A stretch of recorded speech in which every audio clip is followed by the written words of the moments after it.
என்ன சுத்தி என்னமோ நடக்குதுங்க. இல்லனா நம்ம வீட்ல நடக்கிற விஷயம் எப்படிங்க நந்தினிக்கு தெரியும்? நம்ம வீட்ல இருக்கிற மத்தவங்க வேணா.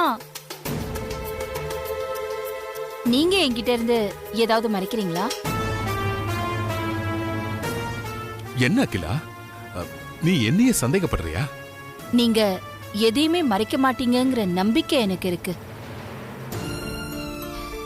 இருந்தாலும் என்னோட நிழலையே சந்தேகப்படுற நிலைமையில தான் நான் இப்போ இருக்கேன். சந்தேகம்னு வந்துட்டாலே சரியா இருக்கிறது தப்பா தெரியும், தப்பா இருக்கிறது சரியா தெரியும். தெளிவா ஒரு முடிவுக்கு வரவே முடியாது. ஒரு விஷயத்தை நீ நல்லா புரிஞ்சுக்கிட்டா உனக்கு குழப்பமும் இருக்காது, சந்தேகமும் வராது. என்னங்க அது? ஒவ்வொரு காலகட்டத்திலையும் தேவைகளை பொறுத்தும் காரண காரியங்களை பொறுத்தும் தான் எந்த ஒரு விஷயத்திலையும் சரி தப்புன்னு முடிவு எடுத்துக்கிட்டு வரோம்.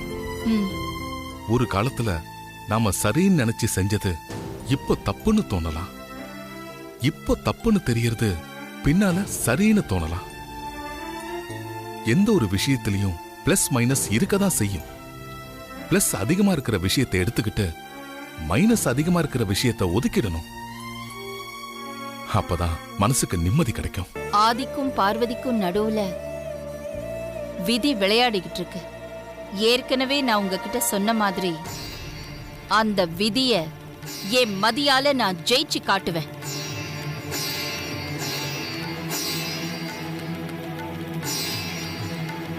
என்னைக்கும் இல்லாம என் முன்னாடி வந்து கை கட்டி கெஞ்சிட்டு நிக்கிற, நான் செய்யாம இருக்க முடியுமா?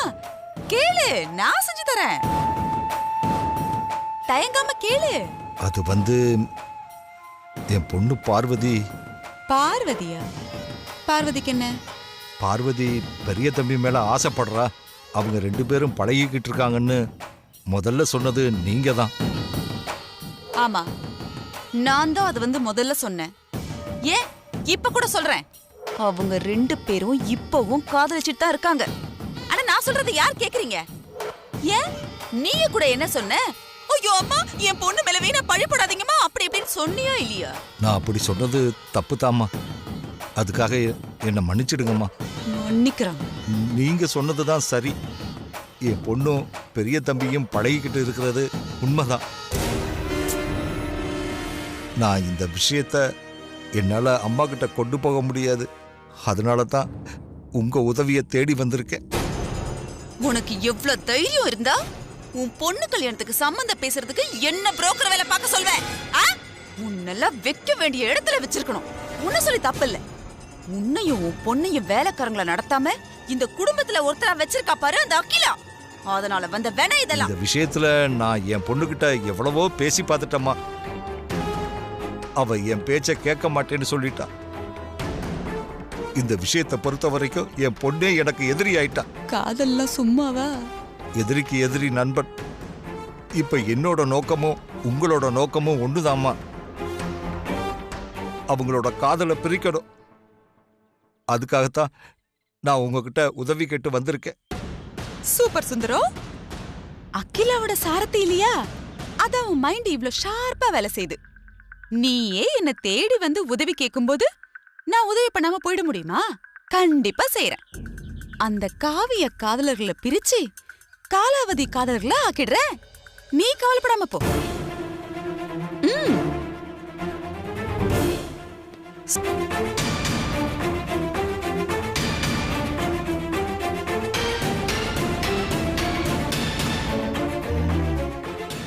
இவ பின்னாடியே போனா அக்காவும் தம்பியும் என்ன பேசிக்கிறாங்கிறத வச்சு உண்மை என்னன்னு நாம தெரிஞ்சுக்கலாம்.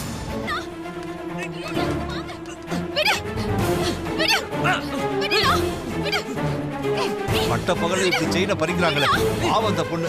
டேய் டேய் நில்றா. டேய் விட்றா அந்த பொண்ணு. கழுத்துல இருக்கிற சாடியை பார்க்கறேன். இன்னுமாச்சு ஒன்னும் ஆகல இல்ல? கழுத்துல இருக்க தாடி அறுக்கிறியா? நீ என்ன மனுஷனா?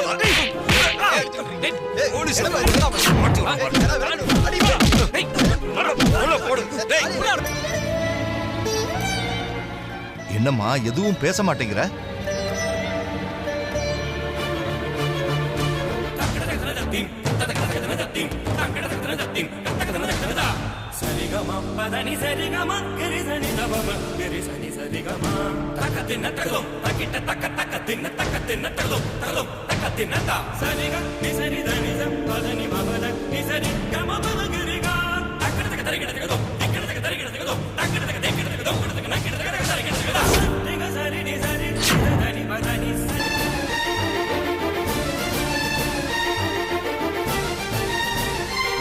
அப்ப இந்த தாலிய பெரிய தம்பி கட்டினாரா? உங்க 2 பேருக்கும் கல்யாணம் ஆயிடுச்சா? எப்ப கட்டின தாலி இது? இத்தனை நாளா தாலிய மறைச்சு வச்சு என்ன ஏமாத்திக்கிட்டு இருந்தியா? உனக்கு எவ்வளவு தைரியம் இருந்திருந்தா இப்படி ஒரு காரியத்தை பண்ணிருப்ப. பெரிய தம்பியா இப்படி ஒரு காரியத்தை பண்ணாரு? அவர் கட்டின தாலியா இது? ஆமாப்பா, பெரிய கட்டின தாலிதான். இனிமே என்ன நடந்தாலும் பரவாயில்ல. நீ அம்மாவுக்கு துரோகம் பண்ணது மாதிரி என்னால அம்மாவுக்கு துரோகம் பண்ண முடியாது. அம்மா கிட்ட இதை நான் சொல்லத்தான் போறேன். அப்பா, நான் சொல்றது கொஞ்சம் கேளுங்கப்பா. நீ என் மகளா இருக்கலாம், அதுக்காக உன் மேல நான் பரிதாபப்பட முடியாது. எனக்கு அம்மா தான் முக்கியம், அதுக்கப்புறம் தான் நீ. இதுக்கப்புறமும் நீ வாழ்றதும் சாகுறதும் உன் தலை எழுத்துலதான் இருக்கு. விடு. அம்மாவுக்கு துரோகம் பண்ணிக்கிட்டு இருக்கீங்க.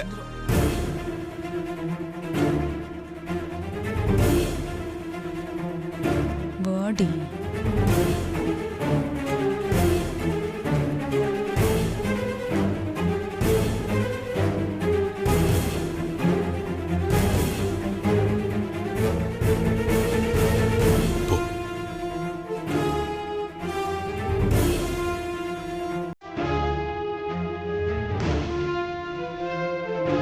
உன்னோட கோபம் விசுவாசம் எல்லாம் நியாயமானதுதான்.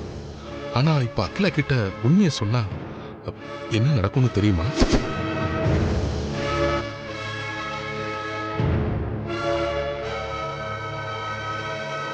தப்பு பண்ணவங்க தண்டனையை அனுபவிச்சே ஆகணும். என்னால தப்புக்கு துணை போக முடியாது. நான் அம்மா கிட்ட உண்மையை சொல்லியே தீருவேன். சுந்தரம், தயவு செஞ்சு நாங்க சொல்றது கொஞ்சம் கேளுங்க. அம்மாட்ட உண்மையை சொல்லலாம், ஆனா இப்ப சொல்ல வேண்டாம். ஆமா சுந்தரம், தேவையில்லாம போய் உண்மையை சொல்லி உங்க பொண்ணு வாழ்க்கையை நீங்களே கெடுத்துறாதீங்க. கோவிலுக்கு போகணும்னு சொன்னேன்ல, அதுக்கு தான் உன்னை வர சொன்னேன். போலாமா? போகலாமா, ஆனா உங்ககிட்ட ஒண்ணு சொல்லணும்.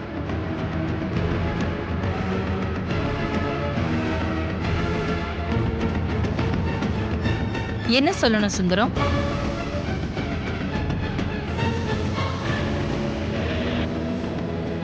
சொல்லு சுந்தரம், கோவிலுக்கு டைம் ஆச்சு. அது வந்துமா,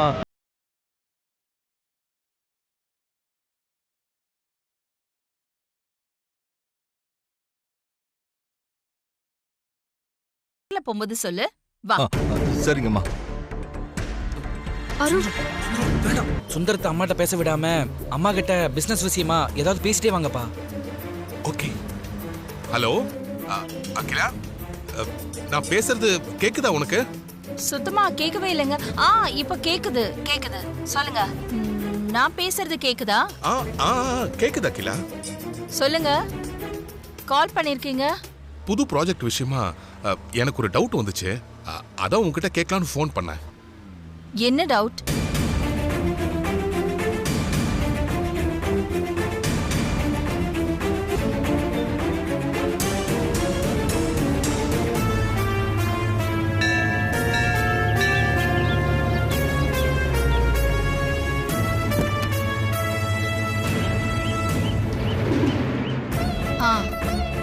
ஓகேங்க, சரி.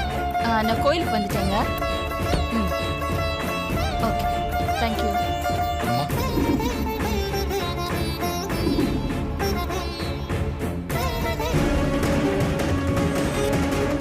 அம்மா அமைதியா இருக்காங்க, நல்ல சமயம்.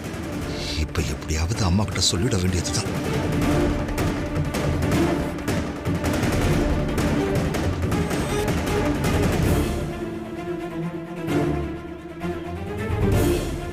அப்பா, நீங்க சொன்னது கரெக்ட் தான்ப்பா. சுந்தரம் அம்மா கிட்ட சொல்ல ட்ரை பண்ணிக்கிட்டு இருக்காரு. அம்மா,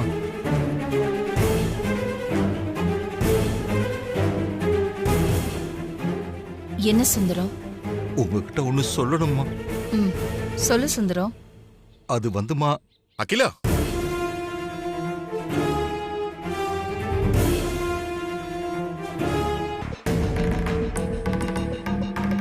நான் வீட்டுக்கு வந்ததுக்கு அப்புறம் பேசிக்கலாம் இல்லைங்க? அதுக்குள்ள உங்களுக்கு என்ன அவ்வளவு அவசரம்? சுந்தரம், நீ நீ ஏதோ சொல்ல வந்தல்ல, என்னன்னு சொல்லு. என்ன தயங்கிட்டு இருக்க சுந்தரம்? சொல்லு. அது வந்துமா. இப்படி பண்ணிட்டியடா. பெத்தவங்களுக்கு தெரியாம இப்படி ஒரு கல்யாணம் பண்ணிக்க உனக்கு எப்படிடா தைரியம் வந்துச்சு? யாரடா உனக்கு தைரியத்தை கொடுத்தா? உன் மேல நம்பிக்கை வச்சிருந்த உன் பெத்தவங்களுக்கு நீ செஞ்சது பச்சை துரோகம். கல்யாணம்ங்கிறது வாழ்க்கையில ஒரு தடவை தான். அது இந்த உலகத்துக்கு உன்னை கொண்டு வந்த பெத்தவங்களோட சம்மதத்தோட நடக்கணும். காதல மதிக்க தெரிஞ்ச உனக்கு பெத்தவங்க உன் மேல வச்சிருக்கிற பாசத்தை மதிக்க தெரியலையே. கல்யாணம்ங்கிறது வாழ்க்கையோட ஆரம்பம். பெத்தவங்களோட ஆசீர்வாதத்தோட தான் அந்த வாழ்க்கையை நீ தொடங்கணும். அப்படி இல்லாம அவங்க வயிறெறிய நீ இந்த வாழ்க்கைய ஆரம்பிச்சா உன் வாழ்க்கையில நிம்மதி இருக்காது.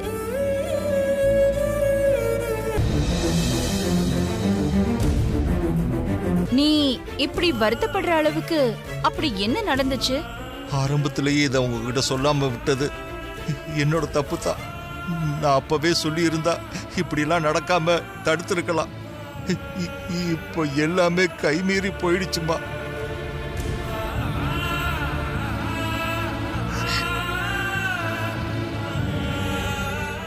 சுந்தரம், வந்ததுல இருந்து அக்கா கேட்டுட்டே இருக்காங்க, நீ பில்டப் மேல பில்டப்பா கொடுத்துக்கிட்டே இருக்க.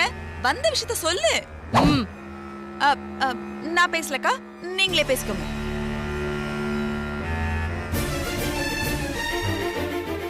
சொல்லு சுந்தரம். என் பொண்ணு பார்வதி மன்னிக்க முடியாத தப்ப பண்ணிட்டு வந்திருக்கா அம்மா. எனக்கே தெரியாம கல்யாணம் பண்ணிக்கிட்டு இருக்கா. இது சொல்லவே இல்ல.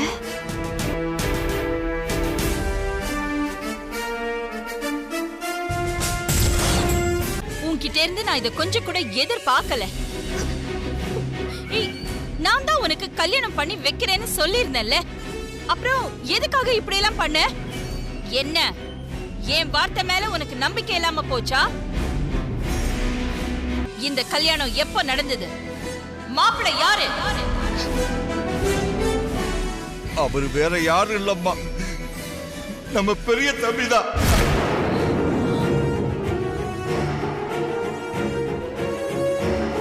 சுந்தரம், இத நான் எதிர்பார்த்ததான். இனி அகிலா வேட்ட ஆரம்பம். எனக்கு ஆனந்தம். நீங்க என்ன மன்னிச்சிடுங்கம்மா. பெரிய தம்பியும் பார்வதியும் பழகிக்கிட்டு இருக்க விஷயம் எனக்கு தெரிஞ்சு நான் பார்வதியை எவ்வளவோ கண்டிச்சு பார்த்தோம். பார்வதி என்னோட பேச்ச கேட்கல. நான் ஊரை விட்டு போனது கூட இதுதாம்மா காரணம்.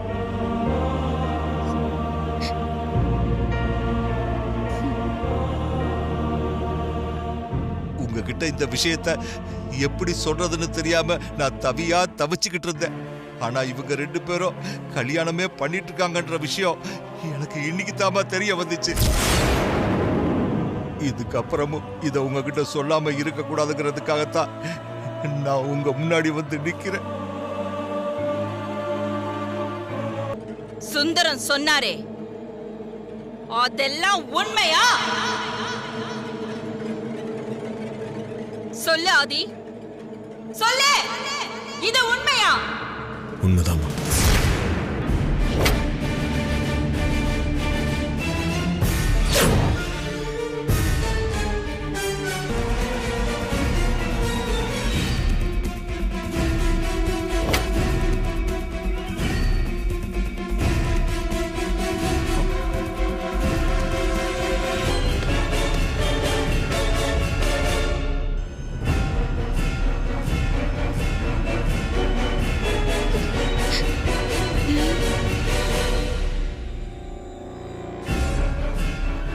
ஆதி, பரம்பரை கௌரவம்னு வந்துட்டா நான் யார் என்னெல்லாம் பார்க்க மாட்டேன். நான் இப்ப கொலை வெறியில இருக்கேன். தள்ளிப்போ, தள்ளிப்போ. பார்வதி பண்ண தப்புன்னு முடிவு பண்ணி நீங்க தண்டனை கொடுத்தீங்கன்னா அந்த தப்புல எனக்கும் பாதி பங்கு இருக்கு. முதல்ல எனக்கு தண்டனை கொடுங்க.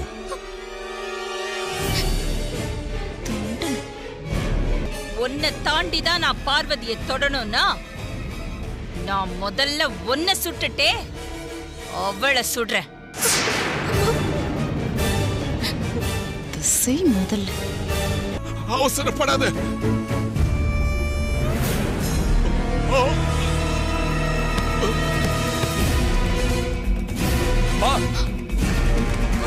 ஐயா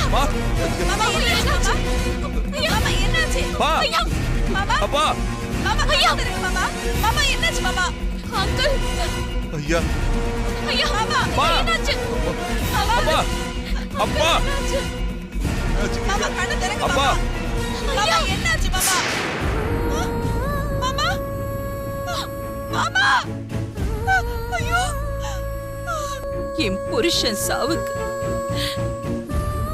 நானே காரணமாயிட்டேன்.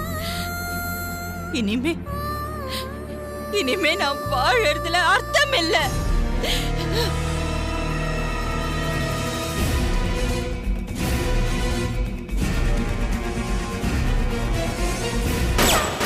இல்ல இல்ல, இப்படி எல்லாம் நடக்க கூடாது. நடக்கிறதுக்கு நான் காரணமா இருக்க மாட்டேன். நான் சொல்ல மாட்டேன். நான் சொல்ல மாட்டேன். நான் சொல்ல மாட்டேன். நான் சொல்ல மாட்டேன். இப்ப நீங்க அம்மா கிட்ட போய் உண்மையை சொன்னா அம்மா அவசரப்பட்டு எதனா முடிவு எடுத்துருவாங்க. நான் அம்மா அப்பா 2 பேரையும் இழக்க வேண்டியதா இருக்கும்.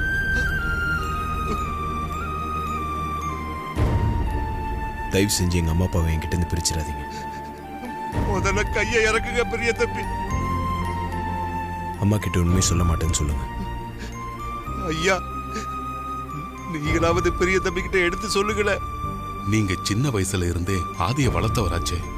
உங்களுக்கு தெரியாத சுந்தரம் ஆதியை பத்தி? அவனும் அகிலா மாதிரி பிடிவாதக்காரன் தான். அவன் சொல்றத கேளுங்க. எனக்கு பதில் சொல்லுங்க சுந்தரம். சரிங்க பெரிய தம்பி, நானும் அம்மா கிட்ட போய் உண்மையை சொல்ல மாட்டேன். ஆனா அம்மாவுக்கு உண்மை தெரிஞ்சு அம்மா என்ன முடிவு எடுத்தாலும் நான் அம்மா பக்கம்தான் நிற்பேன். எனக்கு ஒரு 10 நாள் லீவ் வேணுமா?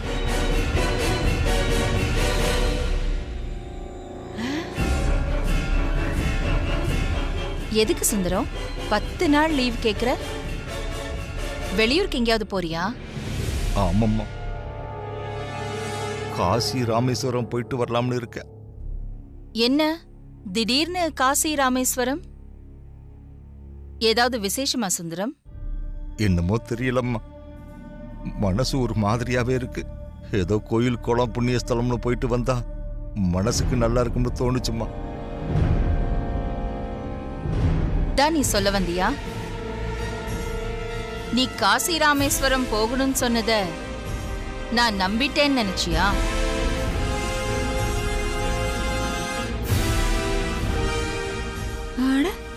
இது கூட நல்லா இருக்கே.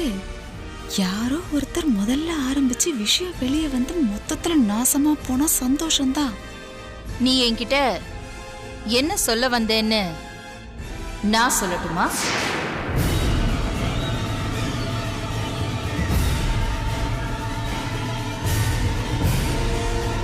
நான் பார்வதிக்கு பார்த்து ஃபிக்ஸ் பண்ண போற மாப்பிள மிஸ் ஆகவே கூடாது. பார்வதி கல்யாணத்தை ஜாம் ஜாம்னு நடத்தி அவளை அவ புருஷன் வீட்டுக்கு அனுப்பி வைக்கத்தான் போறேன். உன் பொண்ணு கல்யாணம் முடிஞ்சதுக்கு அப்புறம் நீ சந்தோஷமா காசியோ ராமேஸ்வரமோ புண்ணிய ஸ்தலங்களுக்கெல்லாம் போயிட்டு வா. என் பொண்ணுக்கு கல்யாணம் ஆயிடுச்சுன்னு உங்ககிட்ட சொல்ல வந்தேன். ஆனா பெரிய தம்பி உங்ககிட்ட சொல்ல விடாம கட்டுப்படுத்தி வச்சிட்டாரு. கல்யாணமான பொண்ணுக்கு மாப்பிள்ளை பாக்குறேன்னு நீங்க சொல்றீங்க. என்னால எதையும் சொல்லவே முடியலையம்மா.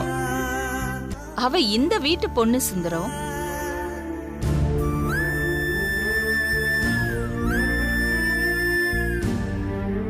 சரிங்கம்மா.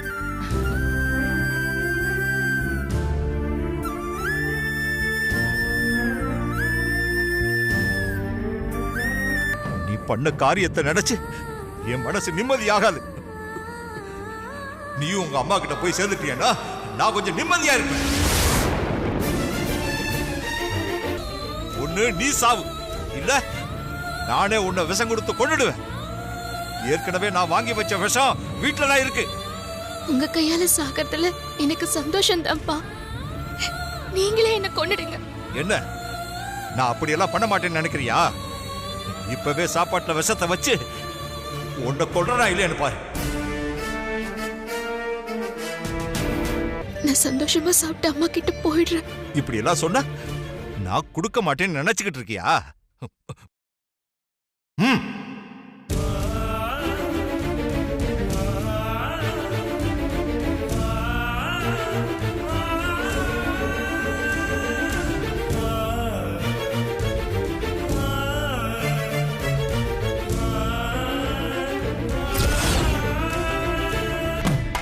கவலைப்படாத சாவித்திரி, நான் எந்த குறையும் இல்லாம நம்ம பொண்ணை நல்லபடியா பாத்துக்கிறேன்.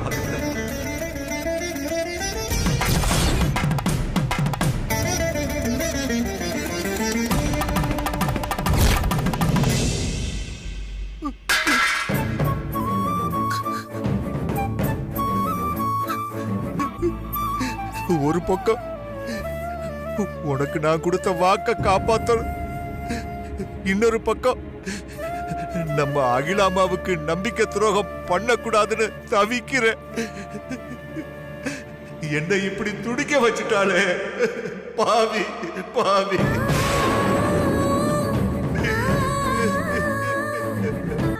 அவ பண்ண பாவத்துக்கு அந்த கடவுளே அவளுக்கு தண்டனை கொடுப்பா, கண்டிப்பா கொடுப்பா.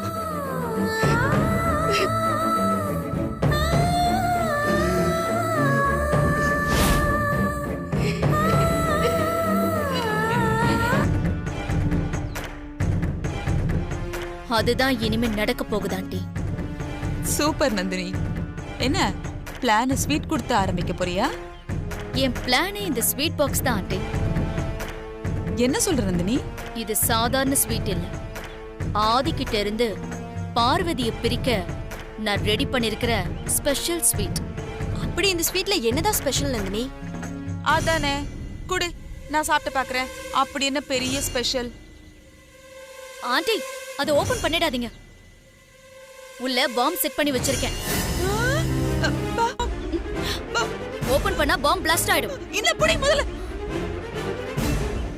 இந்த ஸ்வீட் பாம் பார்வதி கைக்கு போகணும். அதை செய்ய வேண்டியது உங்க வேலை. நந்தினி, இந்த ஸ்வீட் பாக்ஸ சமையல்காரி தனியா போய் ஓபன் பண்ணி பார்த்தானா அவ மட்டும் காலி. இதுவே வழக்கம் போல அந்த பாச குடும்பம் விசுவாசமும் அரிசி முட்டையும் சேர்ந்து இருந்தாங்கன்னா நமக்கு தீபாவளி போனஸ்.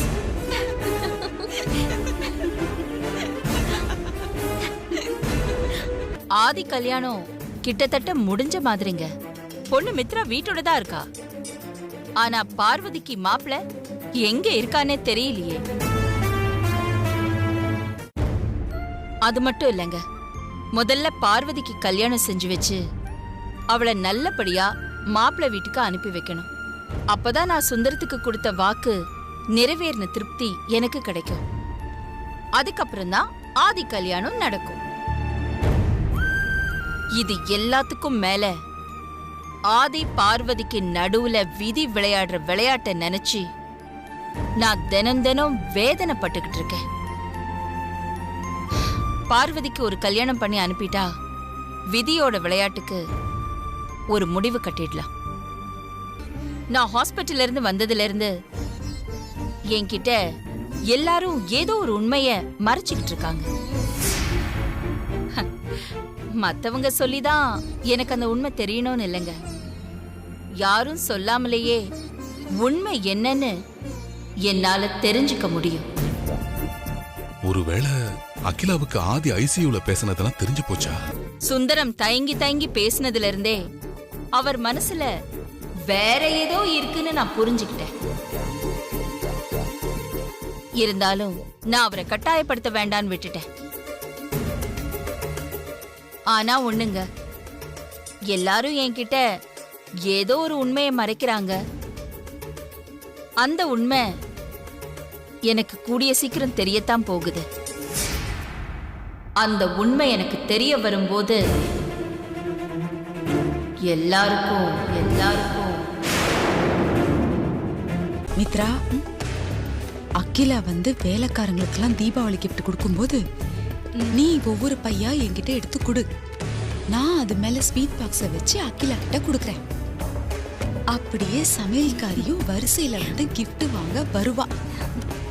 அப்போ அவளுக்கு இந்த தீபாவளி கிஃப்டோட சேர்த்து நாம வச்சிருக்கிற இந்த ஸ்பெஷல் ஸ்வீட் பாமையும் வச்சு கொடுத்துடணும்.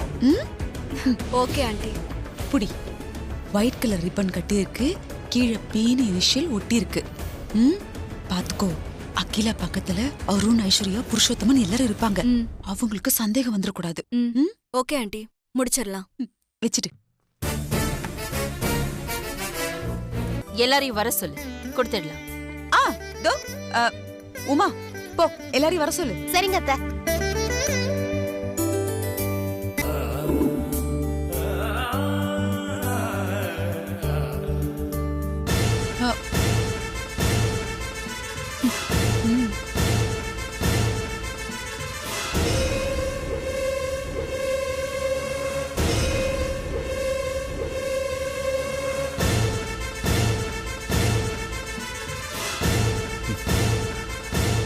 தீபாவளி வாழ்த்துக்கள் பார்வதி. நன்றிம்மா.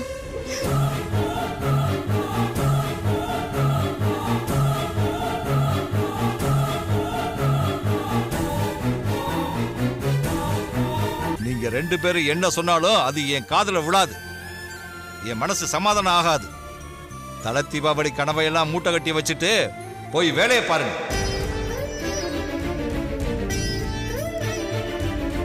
நீங்க 3 பேரை வந்து அப்பா கிட்ட பேசி எப்படியாவது அவரை சமாதானப்படுத்தி பெரியயாவ தல தீபாவளிக்கு கூப்பிட வைக்கணும்.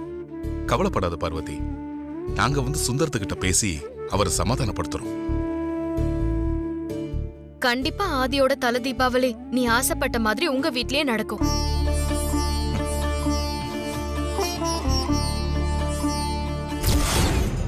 நீங்க எல்லாம் எந்த நம்பிக்கையில இப்படி எல்லாம் சொல்றீங்கன்னு எனக்கு புரியல.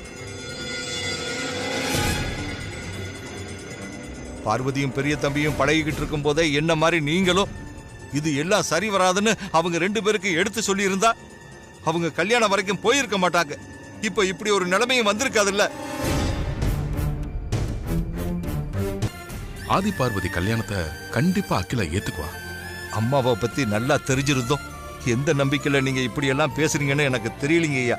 இவங்க விஷயம் அம்மாவுக்கு தெரிய வந்து உயிர் பலி இல்லாம தப்பிச்சிட்டாலே பெரிய விஷயம்னு நான் பயந்துகிட்டு இருக்கேன். இவங்களுக்கு நடந்த கல்யாணம் அம்மாவுக்கு தெரியாம இருக்கிறதுனால தல தீபாவளி கூட அம்மாவுக்கு தெரியாம தான் நம்ம கொண்டாடி ஆகணும். அதனால உங்களுக்கு எந்த பிரச்சனையுமே இருக்காது. அப்புறம் எதுக்கு இப்படி யோசிக்கிறீங்க? தப்புக்கு மேல தப்பு பண்றதுக்கு நான் தயாரா இல்ல சின்ன தம்பி, என்னை விட்டுருங்க.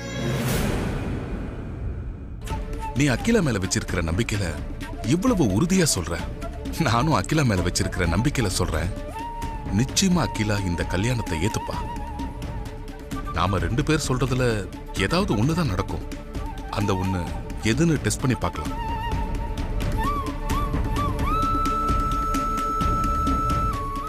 பார்வதிக்கு பிடிச்ச செம்பருத்தி பூ, அப்புறம் ஒரு ரோஜா பூ, 2ஐயும் எடுத்துக்கிட்டு சுந்தரம் அகிலா முன்னாடி போய், நான் மனசுல ஒரு காரியம் நினைச்சிருக்கேன், அதுக்கு சாமி சம்மதம் வேணும்னு சொல்லி அகிலாவை பூவை எடுக்க சொல்லணும். அகிலா பார்வதிக்கு பிடிச்ச செம்பருத்தி பூவை எடுத்தா கண்டிப்பா கல்யாணத்தை ஏத்துக்குவா.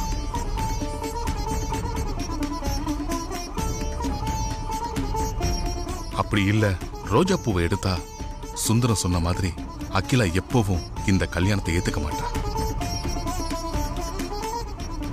அம்மா ரோஜா பூவை எடுத்துட்டா அதுக்கப்புறம் இந்த விஷயமா என்னை யாரும் கட்டாயப்படுத்தக்கூடாது.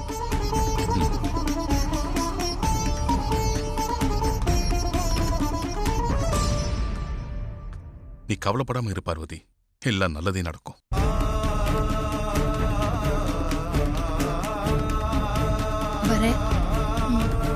இந்த தீபாவளி உன் வாழ்க்கையில மறக்க முடியாத தீபாவளியா இருக்க போகுது. அட போங்க தாத்தா, என் மனசுல இருக்கிற கவலை என்னன்னு தெரியாம நீங்க ஏதோ பேசிட்டு இருக்கீங்க. உன் மனசுல என்ன இருக்குன்னு நான் சொல்லட்டுமா? ம், தல தீபாவளிக்கு உன்னோட புருஷனை வீட்டுக்கு அழைச்சு மரியாதை செய்யணும்னு நீ ஆசைப்படுற. அது நடக்குமா நடக்காதான்னு குழப்பத்துல இருக்க, அதானே? என் மனசுல இருக்கிறத அப்படியே படம் பிடிச்சு பார்த்த மாதிரி சொல்லிட்டீங்களே தாத்தா. மனசுல இருக்கிறத மட்டும் இல்ல, நடக்க போறதையும் சொல்றேன், கேட்டுக்க. தாத்தா, நீங்க சொல்றதெல்லாம் அப்படியே நடக்கும். அதனால என் மனசு கஷ்டப்படுற மாதிரி எதுவும் சொல்லிடாதீங்க. அதை என்னால தாங்கிக்கவே முடியாது. அப்புறம் என்ன சந்தோஷப்படுத்தி பாக்குற உன்ன நானும் சந்தோஷப்படுத்தி பார்க்கணும்னு தான் ஆசைப்படுறேன். உன்னோட மனசு சந்தோஷப்படுற மாதிரி உன் புருஷனுக்கு தல தீபாவளிக்கு உண்டான மரியாதை கண்டிப்பா கிடைக்கும். ஹலோ ஹலோவா? நான் தான் கூப்பிடுறேன்னு தெரியுதுல. உன்னை நான் எப்படி கூப்பிட சொல்லியிருக்கேன்? மாமா தானே கூப்பிட சொன்னேன். உங்க பேச்சுக்கு எப்பயாவது மறுபேச்சு பேசிருக்கேனா? அப்படியே சொல்றேன். சொல்லுங்க மாமா. என்ன பண்ணிட்டு இருக்க? கோவிலுக்கு போயிட்டு இப்பதான் மாமா வீட்டுக்கு வந்தேன். நினைச்சேன் நீ கோயிலுக்கு போயிட்டு வருவேன்னு. என்ன மாமா சொல்றீங்க? நான் கோவிலுக்கு போயிருப்பேன்னு நீங்க எதுக்காக நினைச்சீங்க? நீ உன் மனசுல இருக்க கவலையை என்கிட்ட கூட சொல்ல மாட்டிய. கோயிலுக்கு போய் சாமி கிட்ட தானே சொல்லுவ. நீங்க சொல்றது கரெக்ட் தான் மாமா. புதுசா கல்யாணம் ஆன எல்லாரும் நாளைக்கு தல தீபாவளி கொண்டாடுவாங்க. நமக்கும் தல தீபாவளி தானே. மற்ற கல்யாணம் ஆனவங்க மாதிரி என்னையும் வீட்டுக்கு கூப்பிட்டு தல தீபாவளி கொண்டாடணும்னு உனக்கும் ஆசை இருக்கும். என் மனசுல இருக்கிறத அப்படியே சொல்லிட்டீங்க மாமா. ஆனா தல தீபாவளி கொண்டாடுற சூழ்நிலை நமக்கு இல்லையேன்னு கவலைப்பட்டு சாமி கிட்ட போய் வேண்டியிருப்ப. சரியா சொன்னீங்க மாமா. கவலைப்படாத, கூடிய சீக்கிரம் எல்லாமே சரியாயிடும். அடுத்த வருஷம் நம்ம தல தீபாவளி சிறப்பா கொண்டாடலாம். ரொம்ப சந்தோஷம் மாமா. ஆனா அடுத்த வருஷம் வரைக்கும் காத்துட்டு இருக்க வேண்டாம். நாளைக்கே நம்ம தல தீபாவளி கொண்டாடுறோம். என்ன சொல்ற? எப்பவும் போல இன்னைக்கும் கோவில் அந்த தாத்தாவை பார்த்தேன். என் மனசுல இருக்கிற கவலையை தெரிஞ்சுக்கிட்டு எல்லாம் நல்லபடியா நடக்கும்னு சொல்லிருக்காரு. தாத்தா சொன்னது எல்லாமே எப்பவுமே நடந்திருக்கு மாமா. அதனால இதுவும் நடக்கும். தல தீபாவளியை நினைச்சு நீ கவலையா இருப்பன்னு உனக்கு கால் பண்ண. ஆனா நீ நம்பிக்கையோட இருக்க.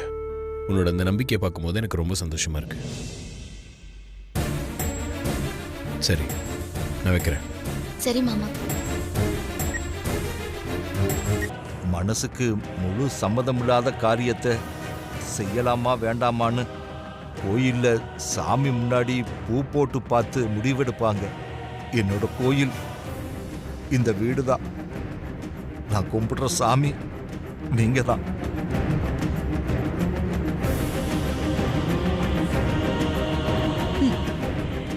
டிராமா பண்ண ஆரம்பிச்சிட்டான். நல்லா சாம்பிராணி போடு. நீங்க பெரிய மனசு பண்ணி இந்த 2 பூவுல ஒன்னு எடுத்தா நான் சம்மதத்தை தெரிஞ்சுக்குவேன்.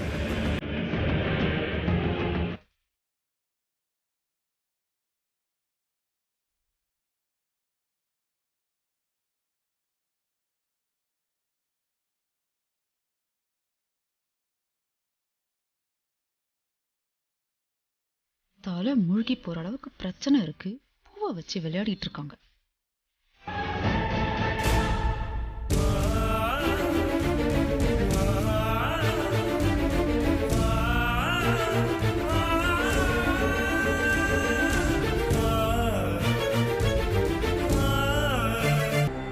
எனக்கு ரோஜாவை விட செம்பருத்தி தான் பிடிச்சிருக்கு.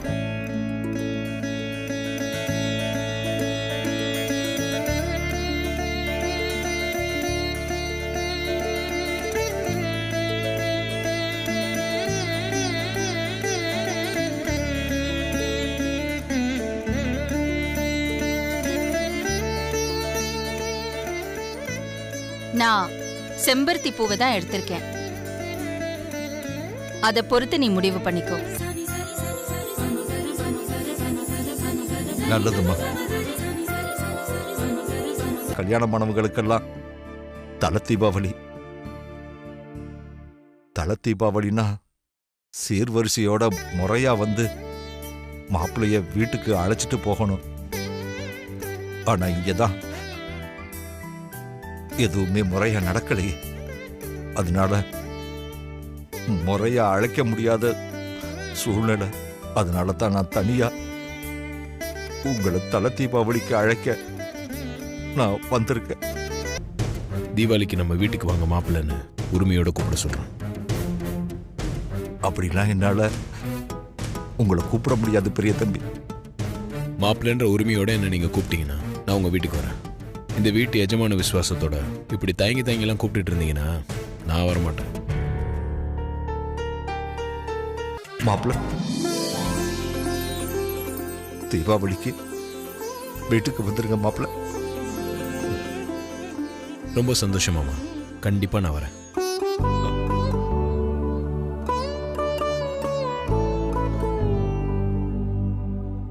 எனக்கு என்னமோ சுந்தரம் சுயமா வந்து பூ போட்ட மாதிரி தெரியலங்க.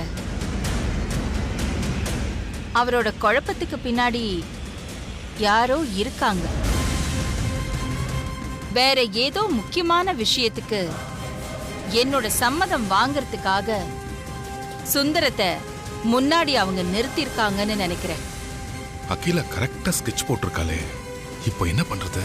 நான் நினைச்சிருந்தா அப்பவே சுந்தரத்துக்கிட்ட கேள்வி மேல கேள்வி கேட்டு உண்மையை வெளியில வர வச்சிருப்பேன். ஆனா அவருக்கு பின்னால யார் யார் இருக்காங்கன்னு எல்லா உண்மையும் எனக்கு முழுசா தெரியணும். அதுக்காக தான் நான் சுந்தரத்தை விட்டு பிடிச்சிருக்கேன். சுந்தரம் பின்னாடி யார் யார் இருக்காங்கன்னு கூடிய சீக்கிரம் நான் கண்டுபிடிக்கிறேன்.